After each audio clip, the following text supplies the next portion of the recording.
Dear students, once again welcome back to Devashya International School online teaching. So students, I hope you all are fit, fine and healthy and your Diwali vacation was good. So now students, once again come back to your studies.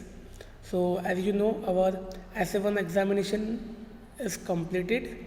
Now, so students, now we will go for the FA3 exam. Clear? So students, okay, that examination we will discuss after.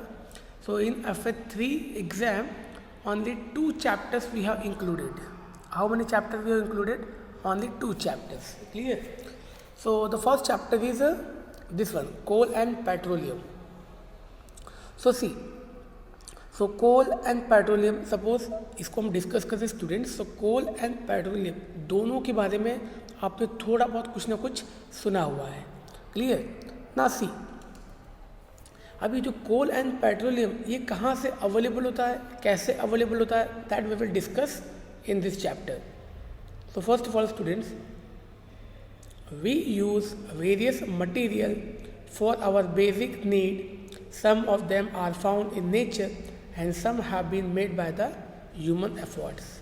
So students, see, there are different materials which we are using for our basic needs. So students, आपने देखा होगा कि in villages, okay, in villages sides that peoples are using coal, petroleum, okay, petroleum we are using. Clear? In vehicles हम क्या करते हैं, अपने vehicles में पेट्रोल का यूज़ करते हैं. क्लियर? सो स्टूडेंट्स, ये जो सारी चीज़ें वो कहाँ से अवेलेबल होती हैं. So student, first thing, some of the things are available from the nature. So some of the things are available from the nature and some are made by the human being. And students, ये आपको पहले ही पता है कि हमने already discuss किया हुआ है कि the things which are made by the human being, that is called artificial. Clear? So now, so students, okay, the materials, okay, the materials which can be obtained from nature as well as for the man-made purpose. Okay, so this can be used. See students, okay, for example, here some examples are given. See, does this list include air, water, soil and minerals? Since all these are obtained from the nature, they are called natural resources. So students, यहाँ पे जो आपने यहाँ पे देखा अभी, ये जो कुछ एग्जांपल दिए, क्या दिया? Air, water and soil. Okay, air, water, soil and minerals. So this are the materials which can be obtain from the nature. That's why it is called natural resources.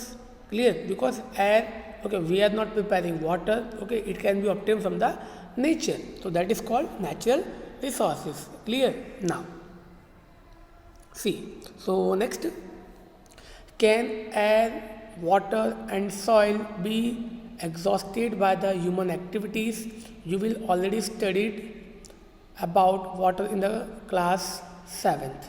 Is water a limitless resources of students? सी, अब यहाँ पे जो question दिया है किसके बारे में, water के बारे में. So in class 7th already you have studied about water. So students, now the question is, so can you think that water is available in a limited quantity और अनलिमिटेड क्वांटिटी? सो स्टूडेंट्स, हमने already ये water के बारे में पढ़ा हुआ है कि वाटर इज अवेलेबल. ओके, हमारे अर्थ में वाटर अवेलेबल है, but water is in a limited quantity. हमारे पास वाटर अवेलेबल है, बट कैसे? लिमिटेड क्वांटिटी में अवेलेबल है. क्लियर? सो दैट्स वाई आपने देखा होगा ना कि ओके, हमारे घर में जो पेरेंट्स हैं वो हमें बोलते हैं कि पानी को वेस्ट मत करो. ओके, सो पानी को वेस्ट क्यों नहीं करना है? क्योंकि वाटर जो अवेलेबल है वो कैसा है, वो लिमिटेड फॉर्म में अवेलेबल है. Clear? Now, in the light of the availability of the various resources in the nature, natural resources can be broadly classified into 2 kinds. So students, यहाँ पे natural resources आपको समझ में आ गया. Okay, the resources which are obtained from the nature, that is called natural resources. And now students, here natural resources we have divided into 2 parts. Okay, natural resources we have divided into 2 parts. So the first part, okay, that is called inexhaustible natural resources, and the second one is exhaustible natural resources. So students, अब हम इसके बारे में discuss करेंगे कि exhaustible और inexhaustible क्या होता है. Clear? So first of all, inexhaustible, these resources are present in an unlimited quantity in nature and are not likely to be exhausted by human activities. For example, sunlight and air. So students, inexhaustible natural resources का मतलब क्या होता है? The resources which are present in a unlimited quantity. Clear? Inexhaustible natural resources का मतलब क्या होता है? Resources which are present in a unlimited quantity, जो कि कभी ख़त्म नहीं होंगी. ओके, जो ह्यूमन बीइंग है, जो इंसान है, वो रिसोर्स का कितना भी ज़्यादा यूज़ करेगा बट वो कभी ख़त्म नहीं होगा. क्लियर? उसी को हम क्या बोलेंगे? Inexhaustible natural resources. जैसे कि स्टूडेंट्स, सनलाइट, ओके, सन की जो लाइट वो कभी ख़त्म नहीं होने वाली है. सनलाइट एंड एयर, ये जो हवा है, ओके, हवा कभी ख़त्म नहीं होने वाली है. क्लियर? तो ये क्या? ये इनएग्जॉस्टिबल, जो कि कभी ख़त्म नहीं होगा, means the resources which are available in a unlimited quantity. Clear? Now, so the second one, exhaustible. So it is totally opposite. अब जो भी आपने पढ़ा इनएग्जॉस्टिबल, ओके, ये क्या है? उसका ऑपोजिट है. The amount of this resources in nature is limited. अब स्टूडेंट्स, एग्जॉस्टिबल नेचुरल रिसोर्स का मतलब क्या होता है? कि ये रिसोर्सेज हमारे पास अवेलेबल है, बट कैसे? नेचर में अवेलेबल है, पर कैसे? लिमिटेड क्वांटिटी में. अगर हम इसका यूज़ करेंगे, सो इन फ्यूचर ये ख़त्म भी हो सकते हैं. मीन्स क्या होगा? जो भी रिसोर्सेज अवेलेबल है वो क्या हो जाएंगे? वो ख़त्म हो जाएंगे. क्लियर? उसी को हम क्या बोलेंगे? Exhaustible. Exhaustible means the resources which can be finished after some year or in future. Clear? So they can be exhausted by the human activities. अब स्टूडेंट, जैसे कि अब हम कुछ एग्जांपल की बात करें कि कौन कौन से रिसोर्सेज है जो कि ख़त्म हो सकते हैं. ओके, जैसे कि फॉरेस्ट, फॉर एग्जांपल फॉरेस्ट. तो स्टूडेंट, जैसे कि आपको पता है कि फॉरेस्ट हमारे पास जो अवेलेबल है. क्लियर? सो ये जो फॉरेस्ट है वो डे बाय डे वो the forest can be decrease. वो क्या हो जाएगा? वो डे बाय डे कम हो जाएगा. क्लियर? सो क्या होगा कि इन फ्यूचर फॉरेस्ट कम हो जाएगा. ओके, सो ये क्या है? ये एग्जॉस्टिबल है. क्लियर? देन वाइल्ड लाइफ हो गया, then minerals, coal, petroleum, natural gas, etcetera. So students, ये जो पेट्रोलियम जो हम यूज़ कर रहे हैं, पेट्रोल, क्लियर, और पेट्रोलियम प्रोडक्ट्स, ये इन फ्यूचर ख़त्म हो सकते हैं. Clear? That's why it is called it is called exhaustible natural resources. So students, ये डिफरेंस ध्यान रखना, exhaustible और inexhaustible. Clear? Now, so see the next part. So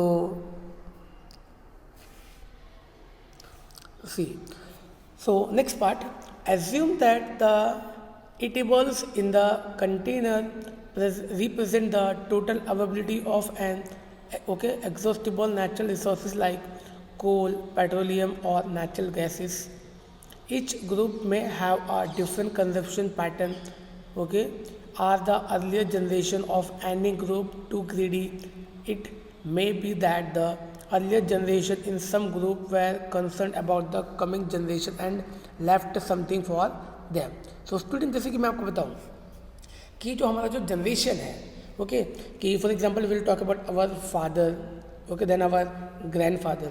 so student, that generation, so आज से before many years that the people who came on the earth, before us, जो हमसे पहले आए थे, उनके पास भी ये सारी चीज़ें अवेलेबल थी. फॉर एग्जाम्पल कोल अवेलेबल था, पेट्रोल अवेलेबल था, नेचुरल गैस अवेलेबल था. क्लियर? तो ये सारी चीज़ें उन्होंने यूज़ की, बट दैट वो जो लोग थे उन्होंने थोड़ा बहुत क्या किया? यूज़ तो किया, बट उन्होंने थोड़ा बहुत लेफ्ट, मतलब उन्होंने कुछ चीज़ें छोड़ दी. उन्होंने कुछ चीज़ें लेफ्ट कर दी. क्यों? क्योंकि उनको पता था कि हमारे बाद जो नेक्स्ट जनरेशन आएगा, उन्हें भी ये सारी चीज़ों की रिक्वायरमेंट होगी. तो उन्होंने क्या किया? वो सारी चीज़ों को लेफ्ट कर दिया. किसके लिए? हमारे लिए. सो स्टूडेंट, जैसे कि आपको पता है कि अभी हम ये पेट्रोल ये सारी चीज़ों का यूज़ करते हैं। तो स्टूडेंट्स, हमारे पास जो नेक्स्ट जनरेशन आएगा, ओके, हमने भी क्या करना है, उसके लिए कुछ चीज़ों को हमें ओके लेफ्ट करना है। ओके, जैसे कि जो पेट्रोल वो पूरा हमें कंज्यूम नहीं करना है, हम पूरा यूज़ नहीं करेंगे। हमारे पास जो नेक्स्ट जनरेशन आएगा, हमें उसके लिए भी कुछ बचा के रखना चाहिए। क्लियर?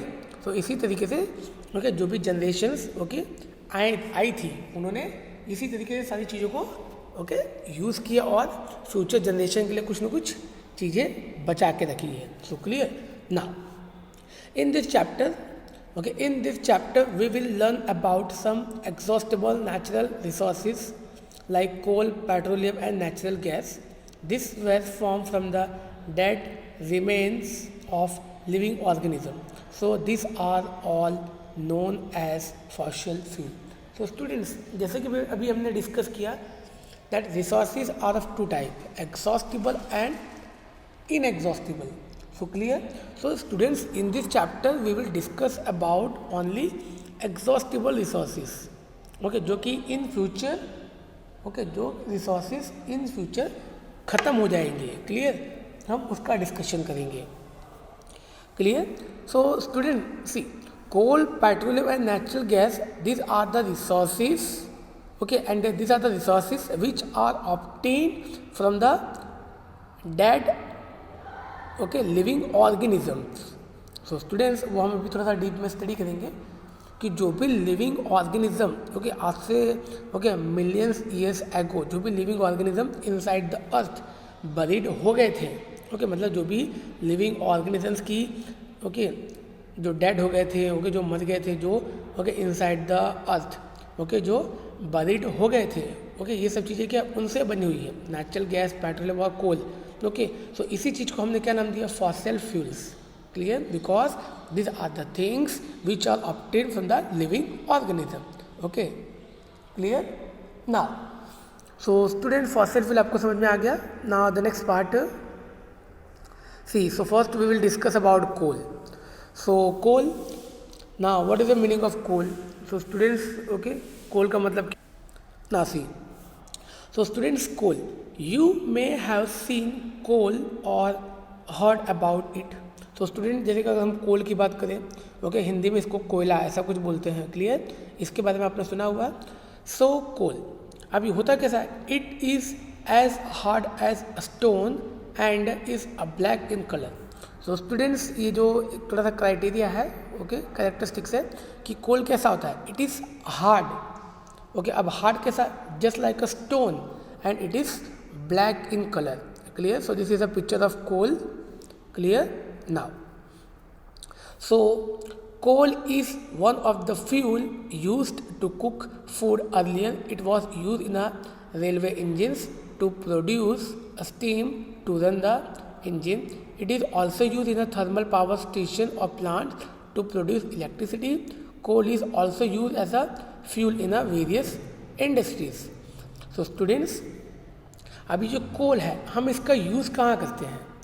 ओके अब कोल क्या है, coal is one of the fuel. Okay coal is one of the fuel. Okay coal को हम लोग यूज़ करते थे बहुत पहले, okay in the earlier time और the in a ancient time. Okay और किस लिए यूज़ करते थे? टू प्रिपेयर फूड प्रिपेयर करने के लिए हम कोल का यूज़ करते थे। Clear? And the second thing, see, so पहले स्टूडेंट की जो ट्रेन है, ओके रेलवेज और ट्रेन्स वी कैन से, पहले की जो ट्रेन्स वो कैसे चलती थी, the trains can be run with the help of coal. Okay so students, तो nowadays with the modern techniques, okay the trains are running with the different materials. Okay but पहले की जो trains थी वो किससे चलती थी? कोल से।